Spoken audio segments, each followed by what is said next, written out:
welcome to the Tibet Center here at 151 West 30th Street. Good evening.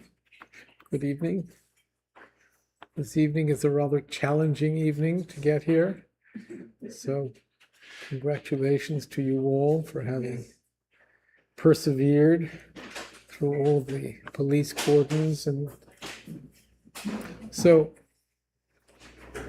we begin each evening by reciting the prayer for the spreading of the teachings throughout the length and breadth of the West. And I should explain that that's it's a prayer composed by Yongdzin Ling Rinpoche, the senior tutor of His Holiness the Dalai Lama. And at the end of Chungla Rinpoche's life, he requested that the reincarnation of Yongdzin Ling Rinpoche take over the Tibet Center. And so we read this really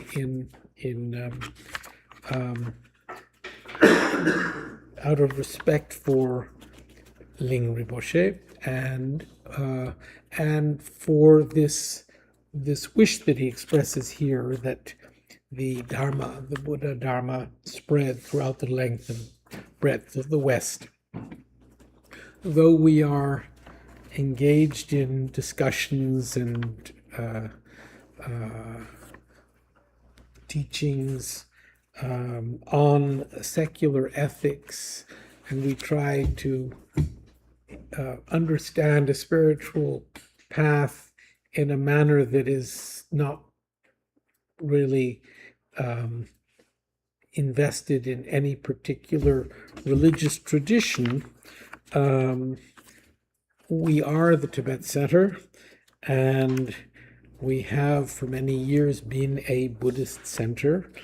And I think that we consider that these secular ethics teachings stem from His Holiness the Dalai Lama's wish to provide, out of his Buddhist training, provide the world with a practice that cultivates ethics, that cultivates a moral way of life,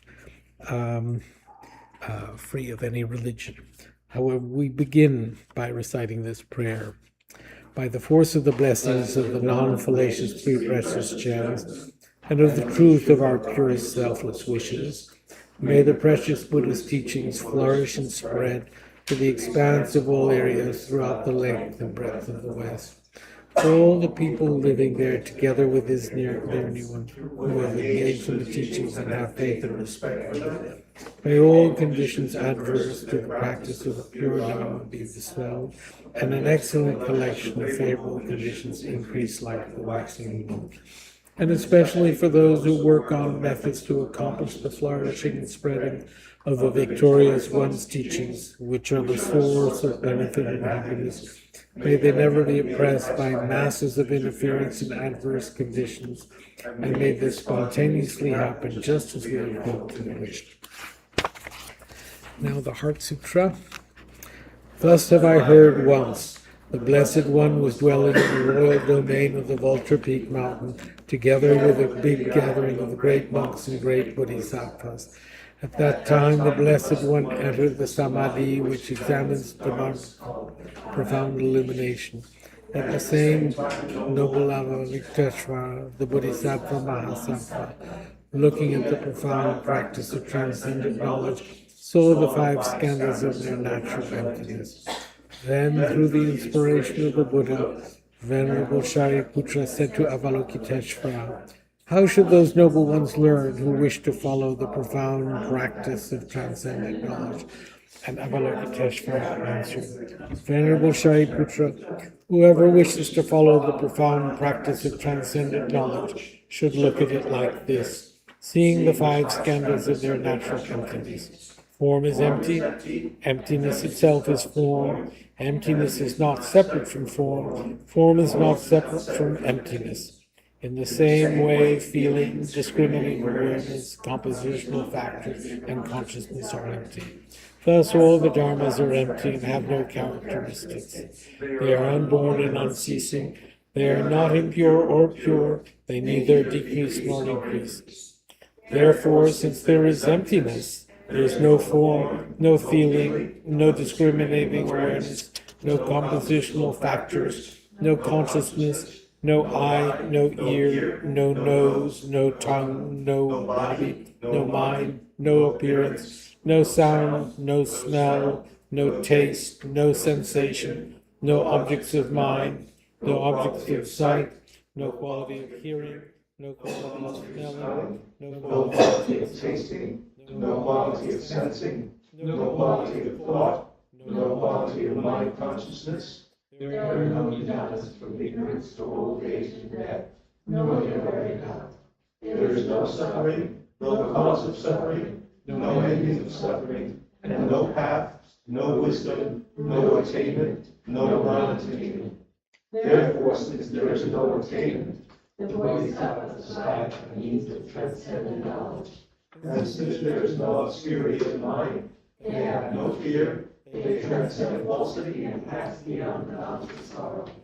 All the Buddhas know the past, present, and future by the means of transcendent knowledge, fully and clearly awakened to unsurpassed, true, complete enlightenment.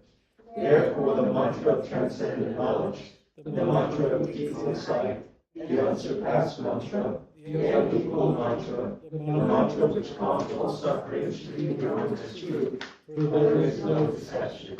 In transcendent knowledge, the mantra is proclaimed. Ayata Om Gate Gate Bharatate Bharasamgate Bodhisoha. Osho Putra, this is how the Sattva Sattva should learn profound transcendental. And the Summa rose from that samadhi, and praised the Bodhisattva Sattva of Kachar, saying, Good, profound. Profound transcendent knowledge should be practiced just as good thought, and the entire God is Buddhist. When the Blessed One had said this, Shariputra and Avalokiteshvara, that whole gathering in the world with its gods, humans, asuras, and Gandharvas, their hearts full of joy, praised the word. Okay, now we generate bodhicitta. With the wish to free all beings, I shall always go for refuge to the Buddha and Dharma Sangha until I reach full enlightenment. Inspired by wisdom and compassion, today in the Buddha's presence, I generate my mind intent on full awakening for the benefit of all sentient beings. As long as space endures, as long as sentient beings remain, until then may I too remain to dispel the miseries of the world. With the wish to free all beings, I shall always go for refuge to the Buddha, Dharma, and Sangha until I reach full enlightenment. Inspired by wisdom and compassion, today in the Buddha's presence, I generate the mind intent on full awakening for the benefit of all sentient beings. As long as space endures, as long as sentient beings remain, until then may I too remain to dispel the miseries of the world. With the wish to free all beings, I shall always go for refuge to the Buddha, Dharma, and Sangha until I reach full enlightenment. Inspired by wisdom and compassion, today in the Buddha's presence, I generate the mind intent on full awakening for the benefit of all sentient beings. As long as space endures, as long as sentient beings remain, until then may I too remain to dispel the miseries of the world. Okay. So now let us recite one rosary of Om Mani Padme Hums and imagine that you are breathing in the suffering of all others and you are breathing out all your virtue, merit. You are acting upon the meaning of the mantra of compassion. You are actually assuming the suffering of others and providing them with happiness. Om Mani Padme Hum, Om Mani Padme Hum, Om Mani Padme Hum, Om Mani Padme Hum, Om Mani Padme Hum.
Mani Padme Hum.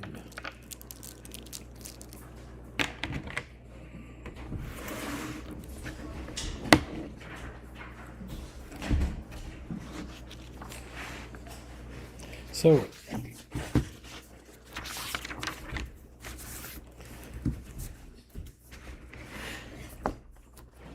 we reached page 51.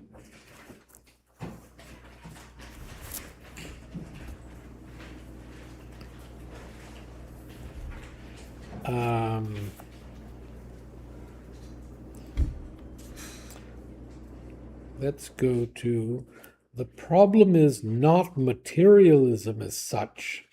Rather, it is the underlying assumption that full satisfaction can arise from gratifying the senses alone. Second paragraph.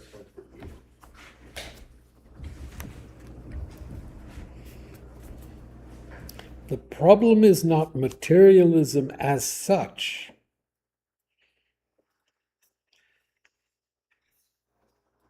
Rather, it is the underlying assumption that full satisfaction can arise from gratifying the senses alone.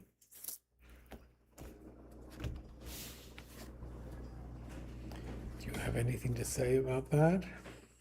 We went through this in New Jersey when we were talking about happiness. And happiness is not derived from senses. For many reasons. So, this is being viewed as a problem. The problem is the assumption that satisfaction comes about through gratifying the senses. So it starts with the presumption that materialism is a problem. So materialism, in other words, things themselves and our wish for things, it's not that the things are the problem, it's the belief that those things are going to actually bring us satisfaction or happiness. So, do you have any thoughts on this? This is a very important subject. Basically, we give them too much weight, too much significance. We're living in a society at a time when we are really being indoctrinated with the idea that possession of things, good evening, sir, the possession of things will bring us satisfaction, will bring us happiness.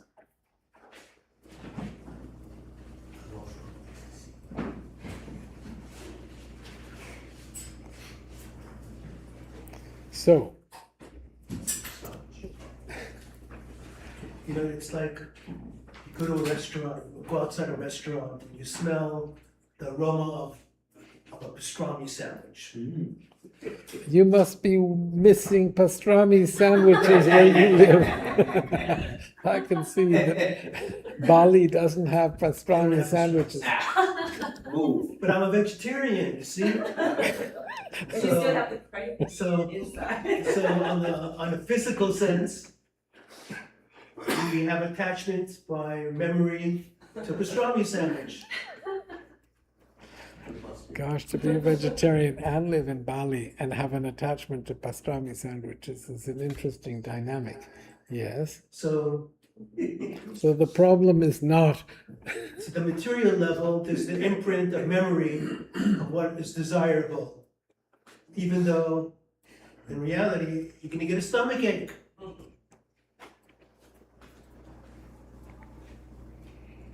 yes, So that that's is the the reality. conundrum of the life to be lived.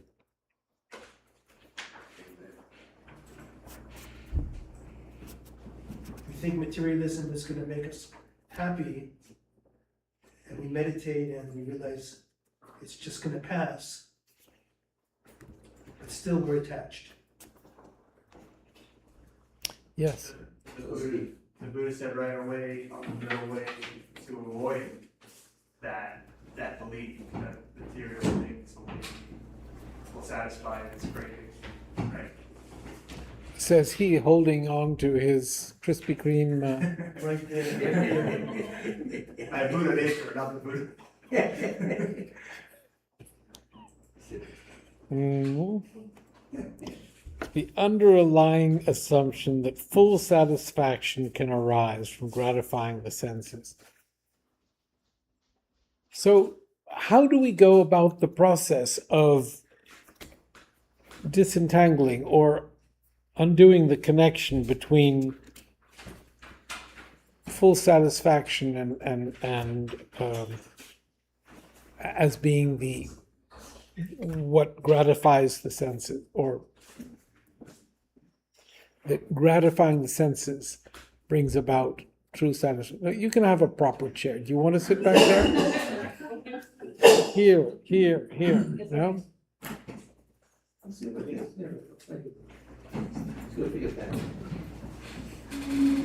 You got it?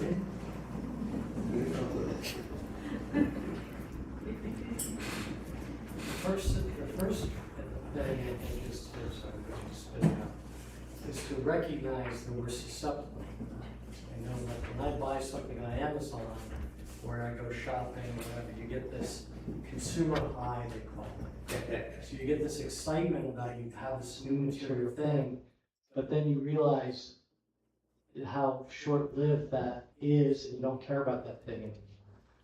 And in my neighborhood, I'm very acutely aware, because early this morning was large garbage pickup, and everyone in the neighborhood throws out all their large garbage items to throw out that they've collected over years. And you would not believe, like I've been in my house 30 years, how much you collect over 30 years that you even forget that you even had the things. So the first thing that you just have to realize, most people are smart enough to realize, yeah, if I keep buying all this stuff, it's not going to make me happy, because you've been there, done that so many times, and it's not. That's not. No, it's not that we think that by buying all this stuff, it's going to make me happy. It's that I have all this stuff and I recognize it hasn't made me happy. But that thing I really need, and getting it will provide me with that satisfaction that I really need. But don't you like sort of, you're self-aware that, yeah, I've had this feeling before about X thing in the past, it didn't get me there. Now I'm having that feeling again about that other thing now, and I know once I get that, it's not going to be the thing. No. When I wish for that thing, I can use all that reasoning, but it's really difficult to actually, I can reason even better that though that is true, this will provide me with what I really need now. And Amazon has the wonderful ability to provide me with the very best version of what I need now, and it can get it to me by tomorrow morning. The people who bought this also bought something like that. Yeah, stuff. Amazon is able to cut through the reasoning that you're putting forward. I have children, I know they have access to my Amazon account. I know. But how would you address, I guess you're describing a situation that many of us have, where you accumulate this large number of things through Amazon, and they accumulate. But then, and there's another level of acquirement where somebody is talking about acquiring like a Gulfstream jet and being happy. But then, what about on the level of someone just getting like a Mars bar or something on the street? And how, in other words, there are different levels of material gratification Is there some way of showing that it's like the material gratification is not really that valid for any class of material gratification? That is, I mean, beyond, I guess, just pure, I can survive. I need something that, it's like keeps me starving. Roof over your head, safe. You need material things to keep you safe at some level. But how we, I'm trying to look for a way that you can, So even that has a middle ground. Wait, go on, go. I want to hear what you're coming to. well, that's what I'm saying, I don't really know where I want to end up. I'm just saying that I'm looking for some way that, would apply to all levels of a large range of purely material gratification. I mean, from the Gulf Stream to the, Sort of, really humble material gratification.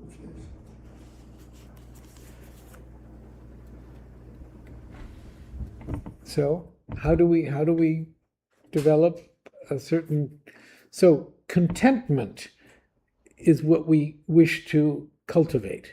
Okay. And discipline. So depending on how much you want to press on Amazon, how many things you're gonna buy, how many candy bars. Do you have Amazon in Bali? Yeah? I have other sites. Tokopedia, Shine, Shopee, Goswami is us, no. and then they have it. So, but you could say, well, this is what I need, this is gonna bring benefit, and you give in a little bit on some materialism, but you don't overdo it. So you develop a middle road of making a deal with yourself that what you're doing is correct behavior. But it's wise. But it's supposed, no, I think, Not full austerity, and talking not, about being disciplined in your materialism, I'm more trying to look for something that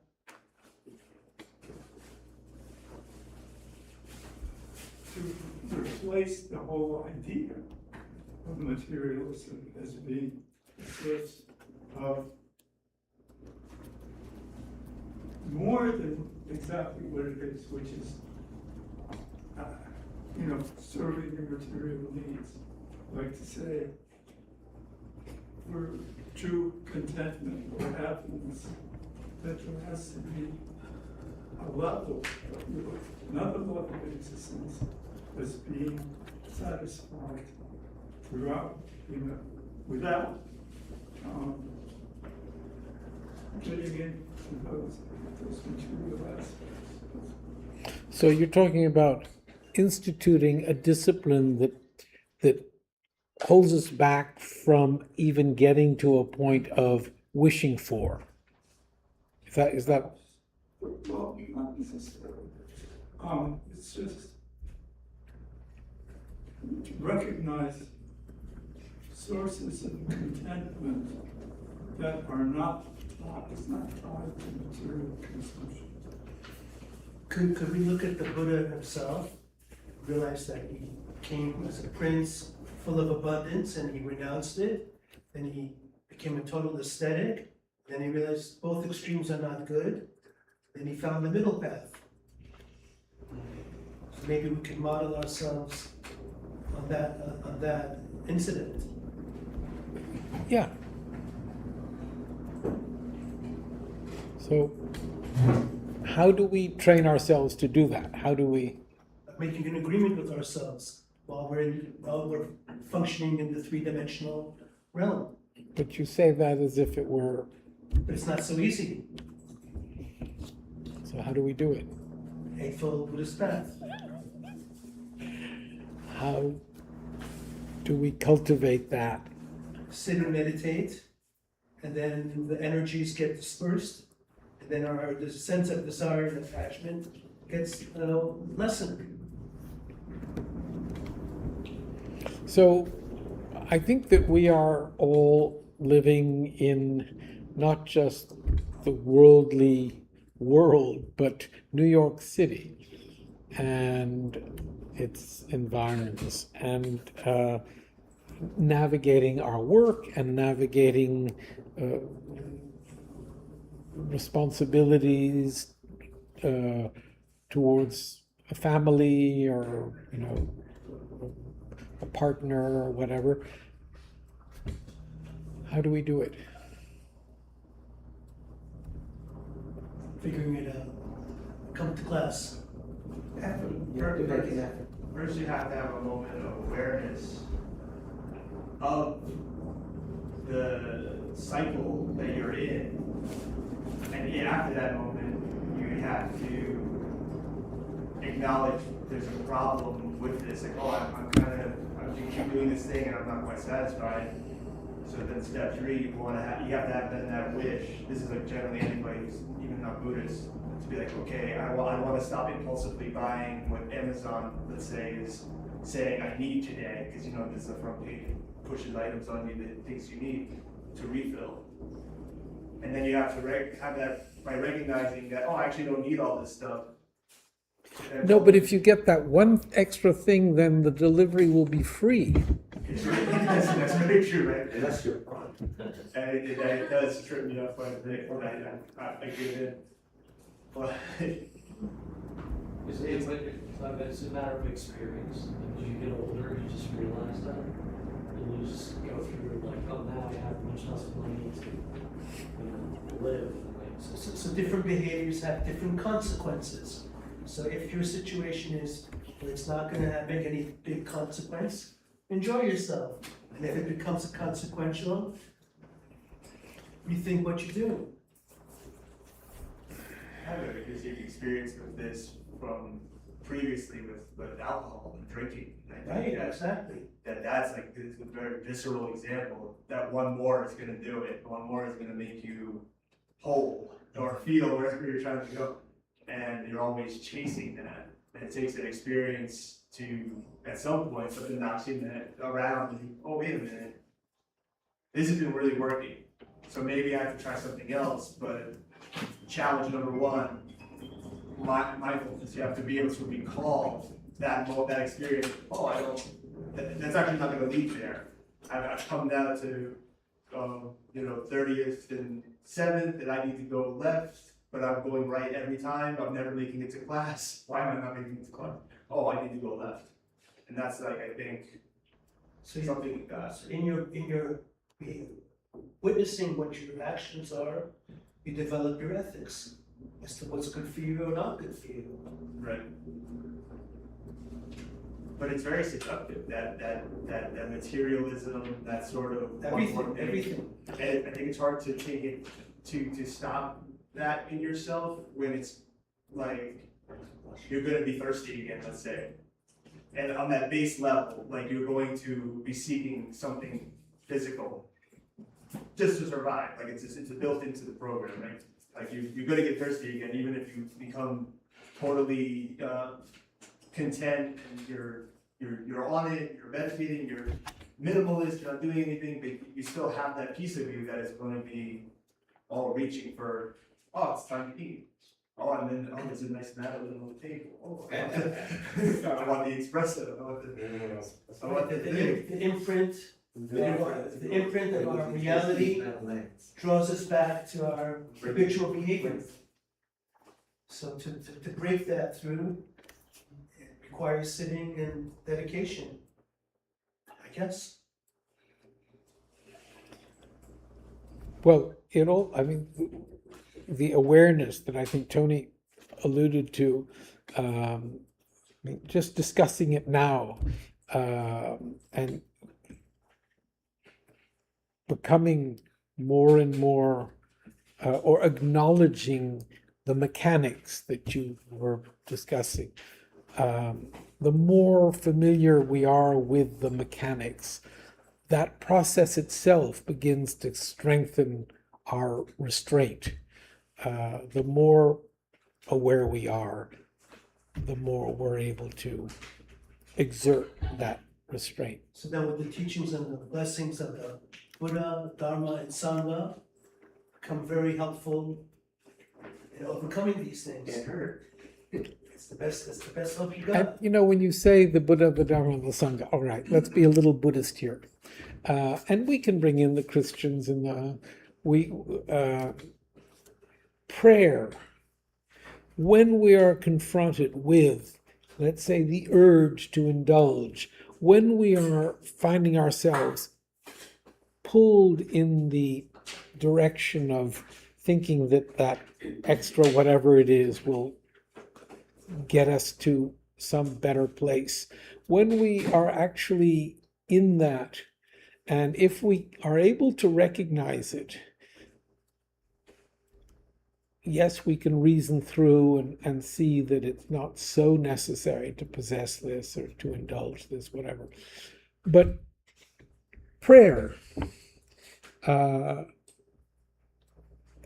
praying to whomever, to whatever we believe in, for the strength to resist that being pulled in that direction, resist the temptation, resist that sort of, that, let's say,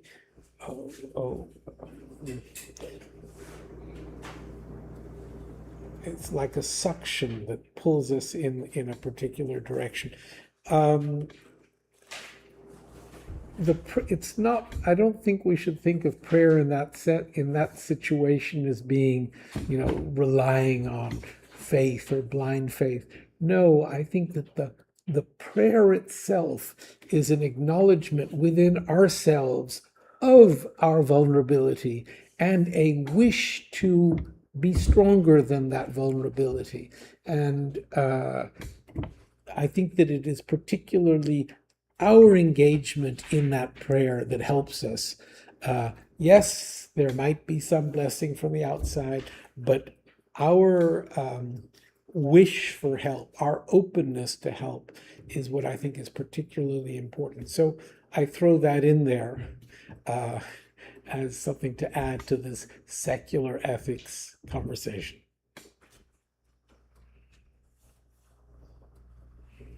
Well, everyone's very quiet. Gosh. It's helpful. It's a good. Pray for strength. Pray for strength, yes. A lot of good things to think about. Because I'm thinking even now how that still manifests in like I want one more coffee. Just not to get anywhere crazy, but just that want for a little more. You're only at 99% all the time. Oh. Tony had a quadro. What is it called? A quad. I've never heard of anyone having 4 shots. I'm impressed. You want a Gulfstream jet? Is that right? I don't know,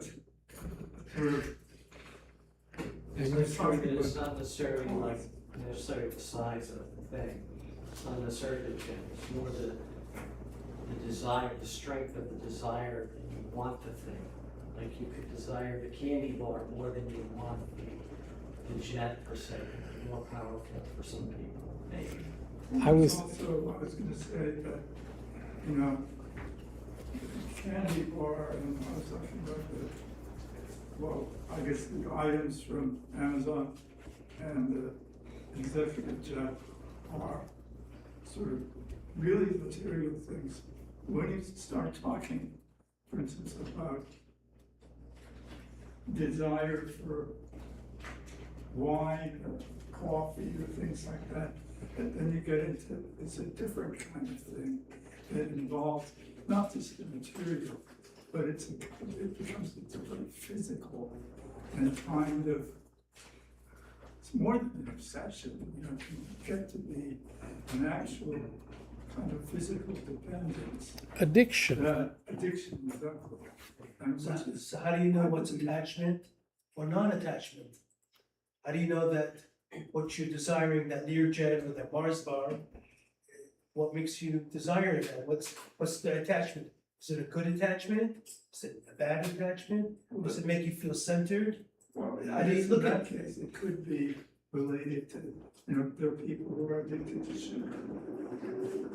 It could be something like that.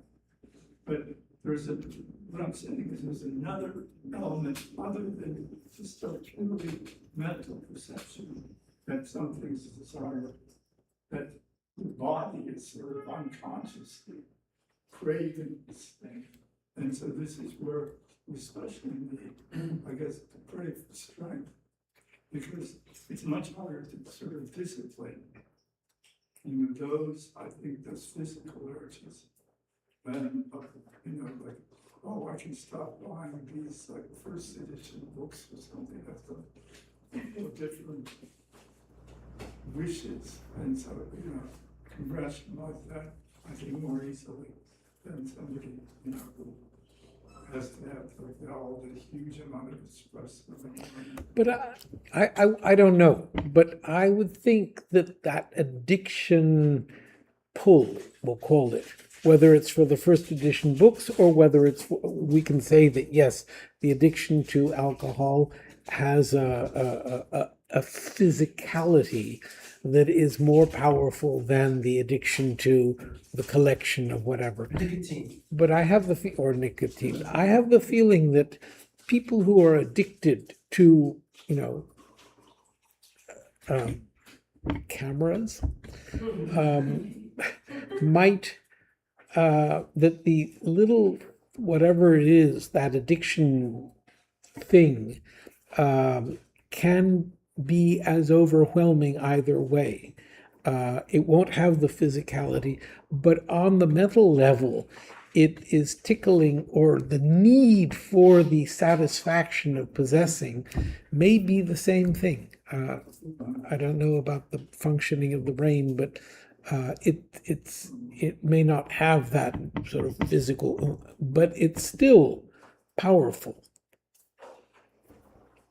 I think it's important to recognize that our time in this existence is limited, and we should check our conduct and try to be optimized to have a meaningful life. And I think that's the So goal. the process of optimizing ourselves is what we're discussing. The technique by which we do that within this, while functioning within the world, navigating the liquor shops in the street, All the samsaras. Amazon, the camera shops, all of it. We have to navigate those. Those exist for us. And developing this awareness and cultivating this satisfaction, Mindfulness. cultivating this real developing contentment. Contentment is the goal. And coming to the point where that contentment is a joy. So that I think that, all right, we'll think of that as the goal. So that's our assignment for next week, to achieve contentment. Yes. So I was walking here, with the Knicks going on right now, the championship. And then I didn't realize so many fans out there. The energy is so high. So I didn't really realize that my mind's already pulled by that, So I was walking over, people buying caps and t-shirts and all the fans everywhere. And I realized my mind's being pulled with those people. Yeah. So how do you tell yourself, okay, calm down, calm down? Well, You made it here. You didn't go to the Knicks game. no, I got fooled by myself. She got lost in that for 30 minutes. Do you have maybe you got some Spurs t-shirt or something? Sweatshirt, hoodie. The Knicks. I heard the cheapest tickets are thousands of dollars, Yeah. like $8,000. Omega pays thousands. 8,500. What is it? 8,500. 8,500 for the Omega cheapest. The cheapest. They pay thousands. 8,000. That's something. I'm saying like the Big down energy now. thing. That was You've yesterday. been pulled by the whole atmosphere, the energy of everyone. Yeah, it's like, oh my God, you know, I'm being with them. I'm come here for the class, and mine is like, but I'm there with them. You made it. I made it now. So But do, you know, when I'm walking by, right, I've been walking by with the police everywhere. Yeah. Go this way, go that way, go there. And then I get frustrated, but inside of me, I must go to the class. You know, like that. And then finally, I walk a long way down here. And then I say prayer to Rinpoche. I said, Rinpoche, please, you know, get me through to the class. And then I get easily coming. Yeah. So it's good. It's a good thing, right?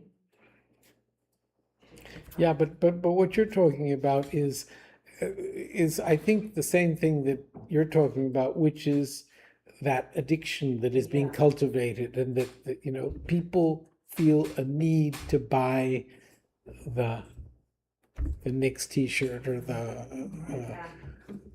merchandising. Yeah. I hope that we can do more Tibet Center merchandising and capitalize on this this addiction to raise money to keep the center going. Sorry? You have hats? We have T-shirts, and we have beautiful little silver or gold coins that say Peace through loving kindness. "Peace through loving kindness," composed by Chungla Rinpoche. Sorry, I have to can't tell it others. you two. You should get two. Rats.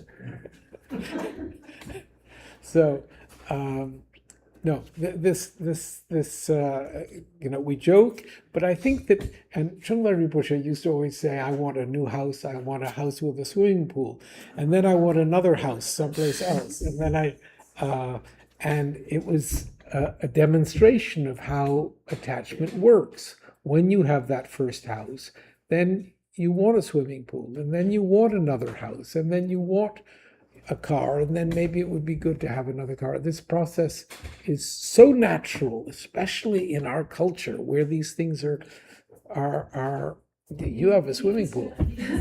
Where's the tennis court? It's not even a tennis court.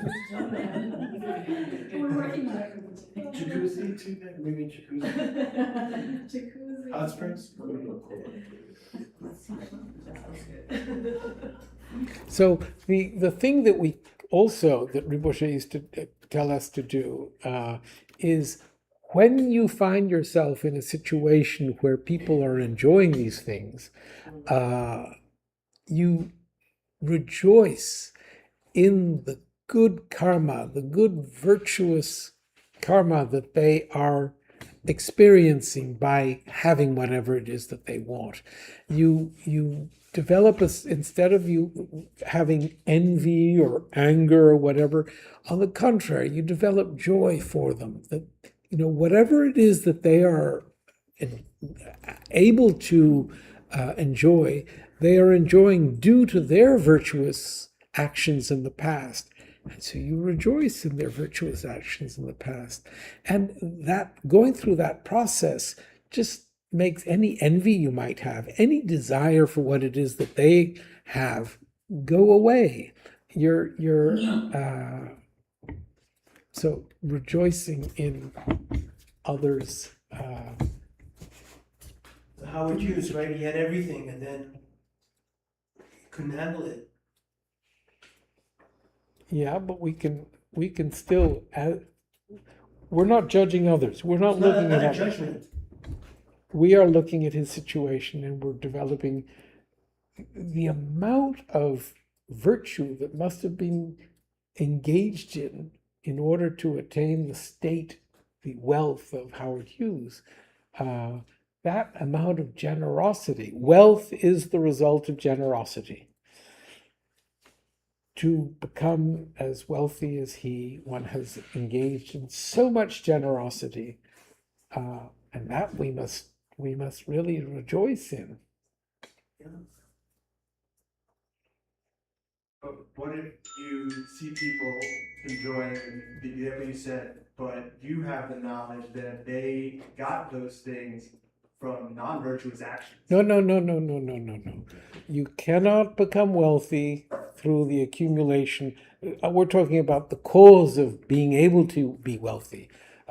People can cheat and they can steal and whatever, but what enables someone to actually be wealthy is generosity in the past. Okay. And it is that that you rejoice in, not the cheating abilities of the person who gets wealthy by cheating. Because some people cheat and don't get wealthy, they don't have the causes. Well, Oh, I see. I try all the time. I've met people that they just look to steal and scam and they have nothing. And their whole attitude was grabbing and trying to take advantage rather than creating a win-win situation. I look at that and go, oh, that's the karma they have. I had an uncle who was very generous his whole life. And he always kept giving and helping people. And then he became a billionaire. That usually doesn't happen that quickly, but And when I saw that in this example in one lifetime. so if you saw it in one lifetime, I think we have to realize that the causes for his wealth It was were his not attitude of generosity. were not necessarily the generosity that he was engaging in that lifetime.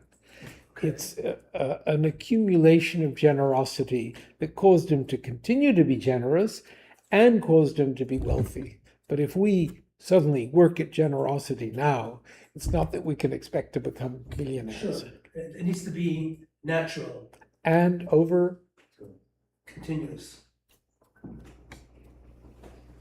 so the Tibet Center is always in need of money, and someone said to me, "Oh, I have someone who can advise you on how to get money for the Tibet Center." And so I met with this person.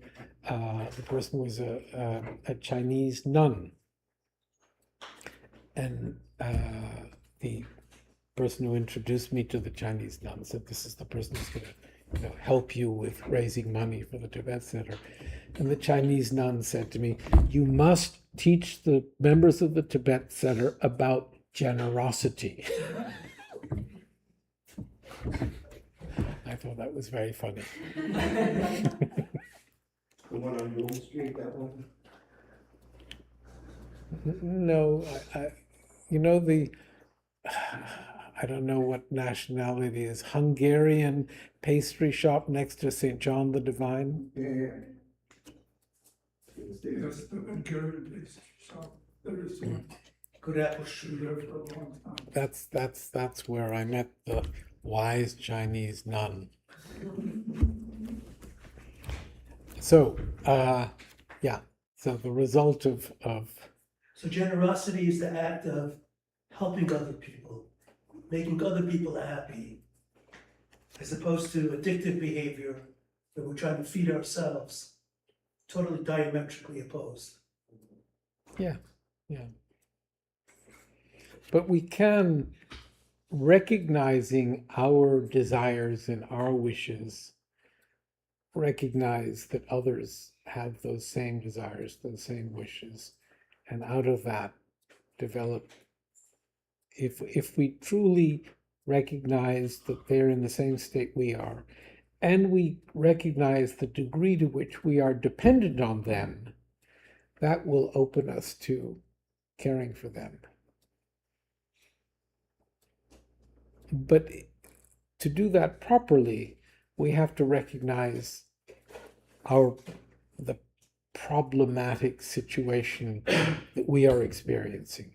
We recognize our challenges, our difficulties, our suffering. And then we recognize that others are experiencing the same. So giving requires skillful means. That what you give is helping them, it's not hurting them.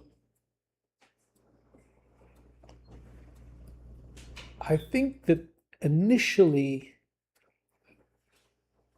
the more important thing to work on is diminishing our stinginess. So it's not that, when you come across the beggar who has an alcohol problem, whether to give or not, at our stage, it's important to give. Even still. Even still, not judge, but we are diminishing our tendency to grasp. We are diminishing that stingy aspect.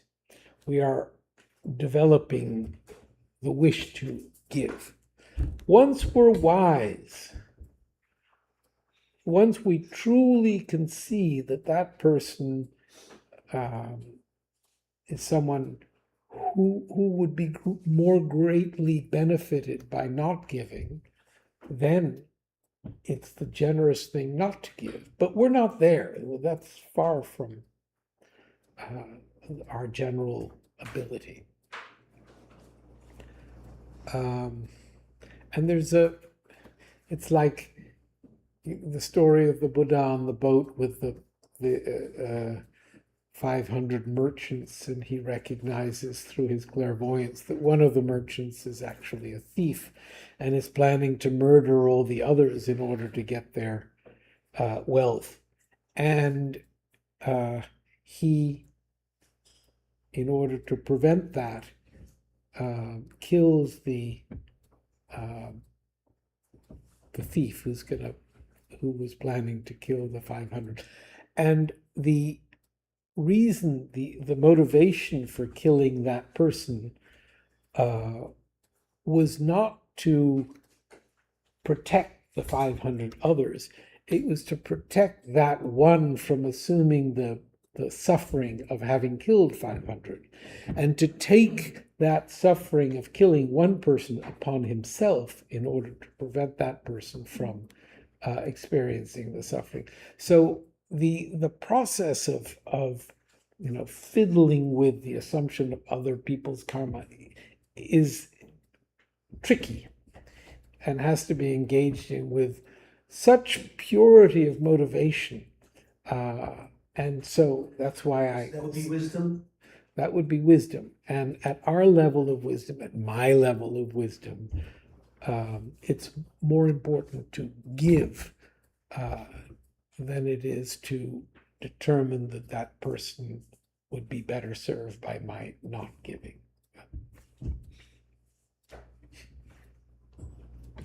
So, the problem is not materialism as such, rather it is the underlying assumption that full satisfaction can arise from gratifying the senses alone.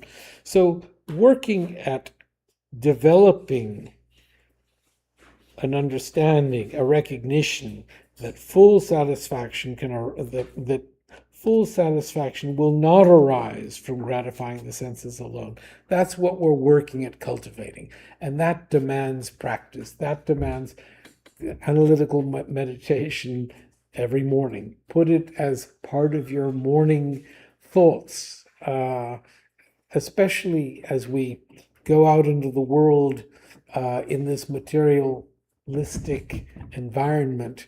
Just in general, develop a sort of more acute awareness that full satisfaction will not arise from gratifying the senses alone. That's I hope that in these classes, in these discussions, these little, what I suggest that we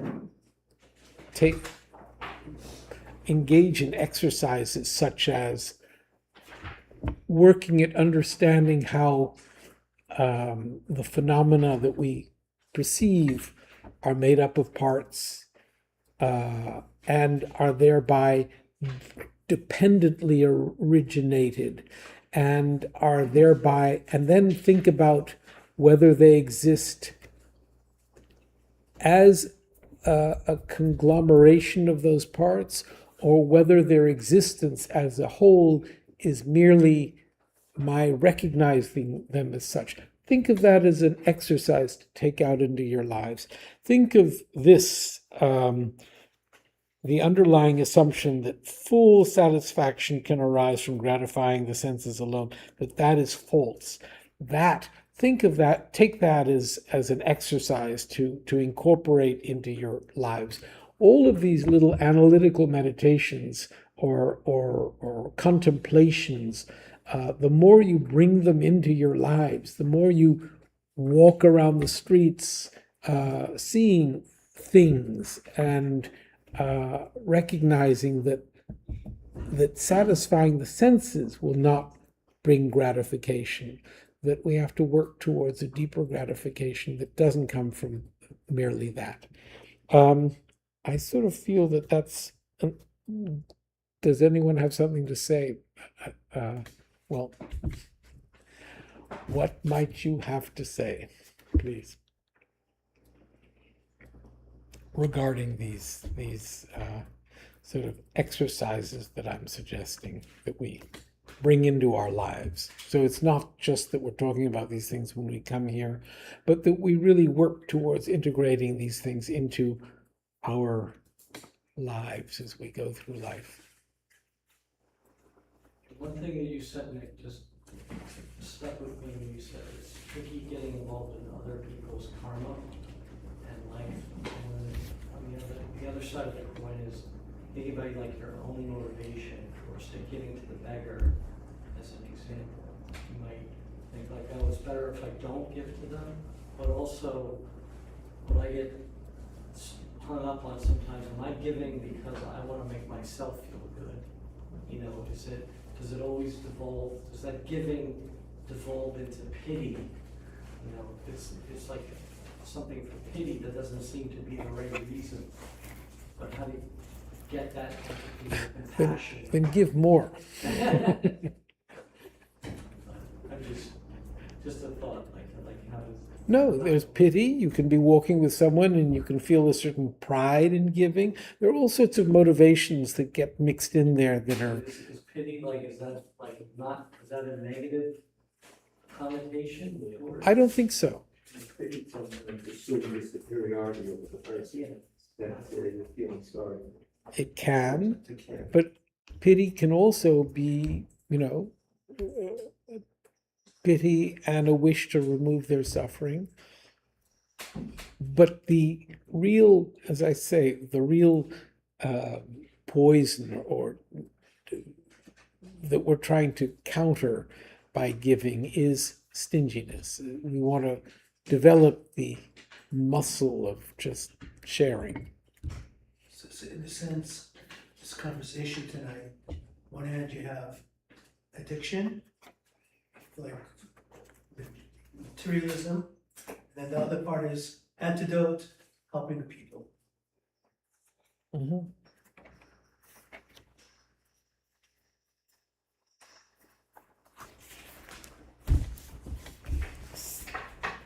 True. I should mark where we are. We've arrived at 8 o'clock, and given that our travels are going to be a little bit challenging tonight, we should probably... We got one more need for you.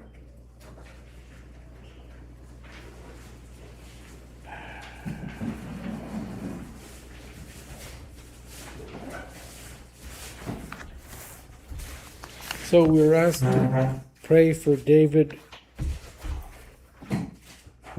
Rumi, Ronald Chan Dong Kun,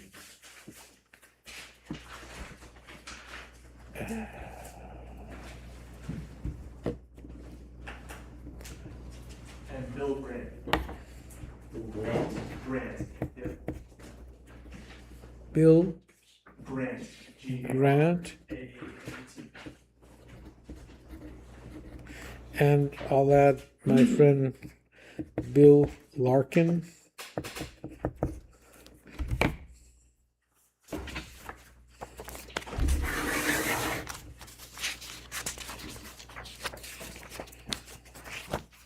We're reading the Sutra, the Recollection of the Noble Three Jewels. So what we are doing is we are contemplating the virtues of the Buddha, the doctrine, the Dharma, the Sangha, the spiritual community.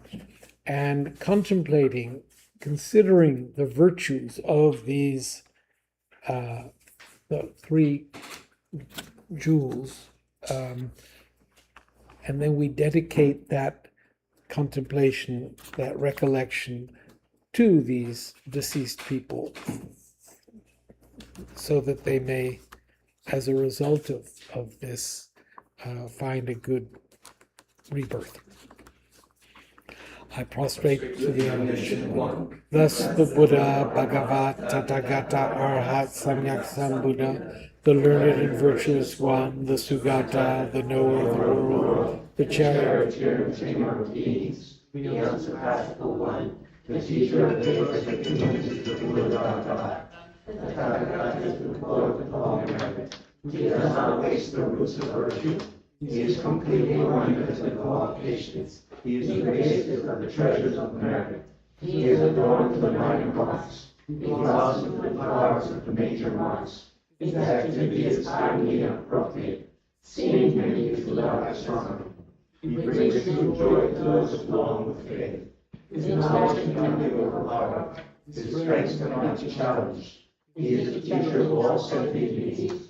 He is the father of Bodhisattvas. He is the king of noble ones. He is the guide of those who journey to the city of Nirvana. He possesses immeasurable wisdom. He possesses inconceivable confidence. His speech is completely pure. His melody is pleasing. Wonders are not defeating him. His form is incomparable. He is not stained by the realm of desire. He is not stained by the realm of form. He is not affected by the formless mind. He is completely liberated from suffering. He is completely and utterly liberated from the skyless. He is not possessed with values. His icon is uncontrolled. He has completely cut the lust. He is completely liberated from achieving fulfillment. He is liberated from craving. He has crossed over the river. He is perfected in all the wisdoms. He abides in the wisdom of the Buddha Bhagavats, arising in the past, present, and future. He does not abide in Nirvana. He abides in the ultimate perfection. He belongs to the Buddha and all sentient beings. All these are the perfect virtues of the greatness of the Buddha Bhagavad. The Holy Government is good at the beginning, good in the middle, and good at the end. Its beginning is excellent. Its words are excellent. It is uncorrupted. It is completely perfect and completely pure. It completely purifies. The Bhagavad teaches the Dharma well. It brings complete vision. It is free from sickness. It is always kindly. It directs one further. Seeing it fulfills one's purpose. It brings the true insight to the wise. The Dharma which is taught by the Bhagavad is truly uncommonly divine. It is renunciation. It causes one to arrive at perfect enlightenment. It is without contradiction. It is fitting. It is trustworthy and representative. It brings to heaven's side of the great God. They enter completely. They enter satisfactorily. They enter straightforwardly. They enter humbly. They are worthy of adoration with joy and loss. They are worthy of receiving prostration. They are filled with glorious strength. They are completely capable of receiving all gifts. They are object of generosity. They are made object of complete generosity. The protector who possesses supreme enlightenment, the omniscient teacher, the base intelligence of merit and virtue, I prostrate to the Bhagavad. You are the cause of freedom from passion. Virtue is liberated from the lower realms. This is alone the supreme ultimate truth. I prostrate to the Dharma which is peace. Having been liberated, they show the path to liberation. They are fully dedicated to the disciplines. They are fully filled with merit to possess virtue. I prostrate to the Son. I prostrate to the Buddha the leader. I prostrate to the Dharma the protector. I prostrate to the Son of the community. I prostrate to self-belief always to peacefully. The Buddha's virtues are inconceivable. The Dharma's virtues are inconceivable. The Son's virtues are inconceivable. Having faith in these inconceivables, therefore the truth is inconceivable. May they be ordered to be your life. Great virtues for training the mind. with the determination to accomplish the highest welfare of all sentient beings who surpass human wish. I will learn all that supremely dear. Whenever I associate with others, I will learn to think of myself as a voice amongst all. I respectfully will others to be supreme from the very depths of my heart. In all actions I will learn to serve into my mind, as soon as disturbing emotion arises, and hatred myself and others, I will firmly face their word. I will learn to cherish no-nature beings, and those oppressed by strong steeds. As I have found a precious treasure difficult to find. When others out of jealousy treat me badly, with abuse, slander, and so on, I will learn to take all loss and offer the victory to them. When the one whom I have been grateful uneasily hurts me very badly, I will learn to be that person as an excellent good eye. In short, I learn to offer to everyone without exception all help and happiness directly and indirectly, and exactly to take upon myself all harms that come among my life. I will learn to do all these practices on my defiled and staining of any worldly concerns, and by understanding all phenomena and my conclusions, will release from my bondage of attachment. Prepare for the swift return. Exalted wisdom of all victors gathered in a drop. So refuge manifest before all the grace and rose. Guru Cham, please bear with us here today at our prayers be fulfilled. We beseech the great torch of doctrine, accomplishing from long ago in vast waves of African progress. Lord, let us speak of the victor of Islam's teachings, spreading them to the ends of the earth by means of explanation and practice. Thou holy commandment, I will invite all beings to be my guests and to subscribe to the great awakening. Yet you have withdrawn the activities of the foreign body that serves the welfare of others. Is that worthy of supreme among beings who live with us? Though impossible for you to supreme existence and end, to abandon the dignity of the great all beings, please teach the new son of the Messiah to swiftly return to the realm of the Empire. Walk by which he has done right peace, having reached the far limits of scholarship, religious life, and goodness.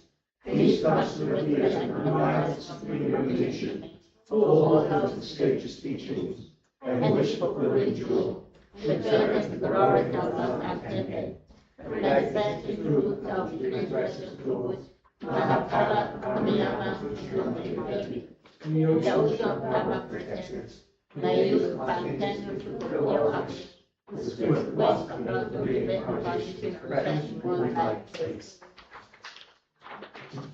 So Wednesday, at 5:02 Goodwood Road, South Orange, New Jersey, at 7 o'clock is our will be class. And then next Saturday, we're doing a marathon at the same place at 1 o'clock. Thank you. I want first. Oh, Billy. Your sister, she has her rosary. Okay, thank you. And banana. Oh, and banana. Thank you.